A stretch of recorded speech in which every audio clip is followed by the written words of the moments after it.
Hi guys, welcome to my channel. Welcome back to Kingda Kart, the recreation that I'm doing here in Parktect. Happy 2020. This is my first video of the year.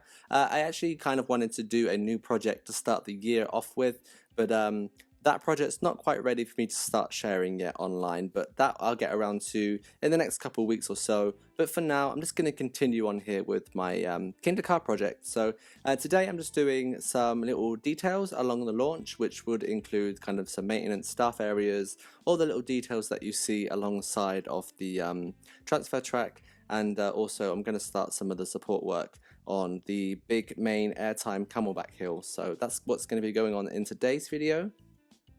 So I'm just starting off here with doing this small maintenance building at the side of the transfer track and doing this kind of air vent system that goes along the side there. I'm just using a few photos to work from, so not everything is 100% correct, like I always say, but I'm trying to achieve as much realism as I can and to really make it look like what it is, as always. So I'm just kind of adding in a few random shapes and things, trying to make it look like some of the things that I can see in the pictures.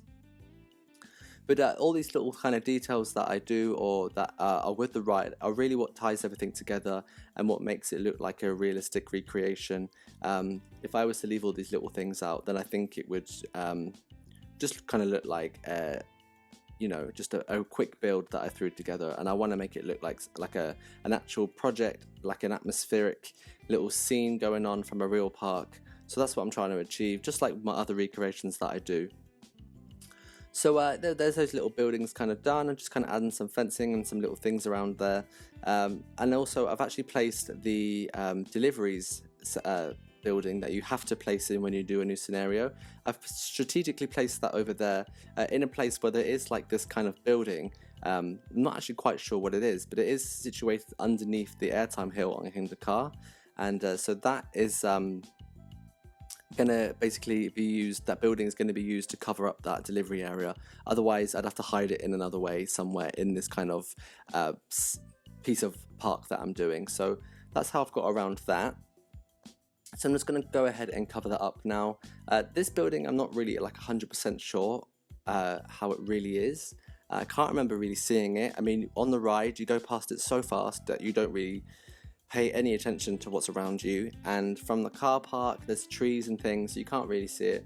And I didn't really find too many photos of this, just kind of some blurry images from Google Earth. So I'm just kind of taking a bit of creative license and just kind of making it up a little bit, but trying to stick to what I think it would look like. So yeah, as I said, not everything is 100% always perfect and accurate, but I try and achieve my best. So let's talk about my new project that I have planned. So I really want to do, as I've mentioned before, an indoor park, and I want to use all those kind of new pieces from the DLC that there is now, and also some of the foliage pieces from Map Freak's Foliage Essentials set. And so I've kind of started to put together an indoor park. I just want to get a substantial amount of footage done first before I start putting it online.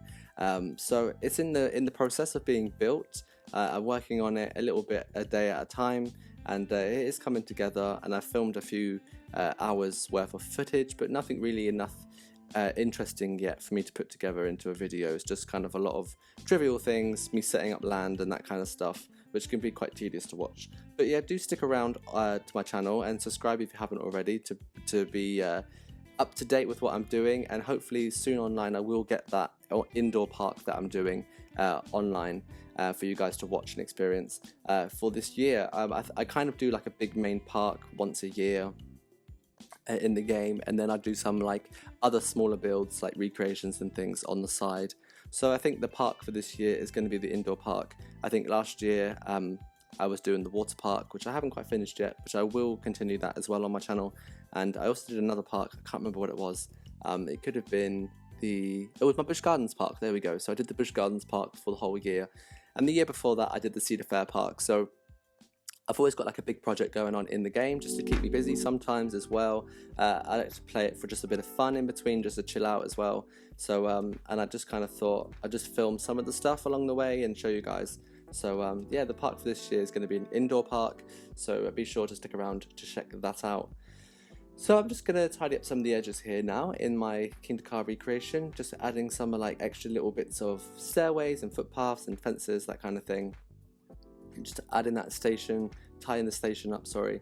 And I need to make some of the path queue lines now just a bit more nicely shaped, so I'm just doing that little kind of trick that I do to get the diagonals, and then some bushes. I built this park before the Max Freaks Foliage Essentials mod came out, so I'm using the in-game foliage, but it would be actually quite cool to go back in and redo it with some of the new foliage pieces, because they are way better and a lot more realistic, so that would be a good idea. And this here is the queue line to the Zomandjaro Drop of Doom, which I did in the last episode. So I've just actually extended the land a little bit, and I'm just extending the queue there a little bit, just to everything wasn't quite fitting in. I was like 2 tiles, the width was 2 tiles shorter, so I've made it 2 tiles wider, and everything fits a lot better in there now, because I want to make the area around the entrance for Kingda car really correct, and I just didn't leave myself quite enough space. So now I'm just going in and doing some of the support work using the supports mod, which can be found on the Steam Workshop. And I'm just kind of using these dark blue pillars, putting them together like I always do, and I'm just kind of dotting them roughly at points right now where I think they look kind of correct in relation to the real thing. So I've just done that, lined those up. Now I'll go ahead now and do kind of the slant supports coming off them, flanges and footers, that kind of thing.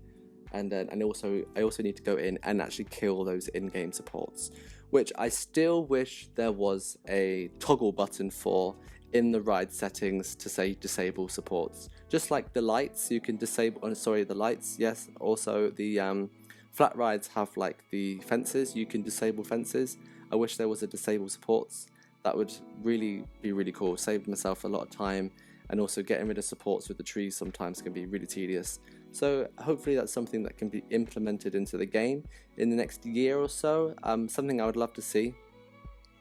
But that's the supports guild with the trees, and now I'm just going to go in and do the slant supports. Now I couldn't figure out which angle to use. I think it's the 45 one, or whichever one it is, was too wide, but then the other one, the next one, was actually too steep, so I've actually gone with this one. I wish there was one slightly in between those two angles, but unfortunately there's not. So I'm just doing that now, and then doing the flanges, that kind of thing. And then I'll go ahead and do those footers like I always do, just using the cubes and squares from the shapes. And I tried to save myself a bit of time there by doing that support as a blueprint, because sometimes, you know, saving time can be your best friend with this kind of stuff, and doing blueprints is always a good idea.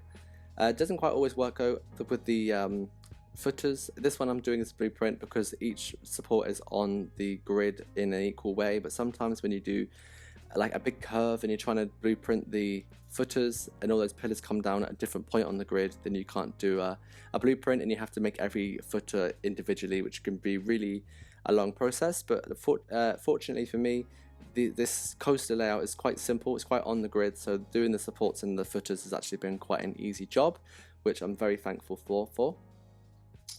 But anyway guys, that's basically all I have time for today's video. I hope you've enjoyed it. If you have, give me a thumbs up, hit that subscribe button if you're new here, and let's have a good 2020, and I hope to get a lot of cool videos out this year for you guys. Thanks for sticking around, thanks for watching, and I'll see you all next time for another episode here of Kingda Car. So ciao, until next time.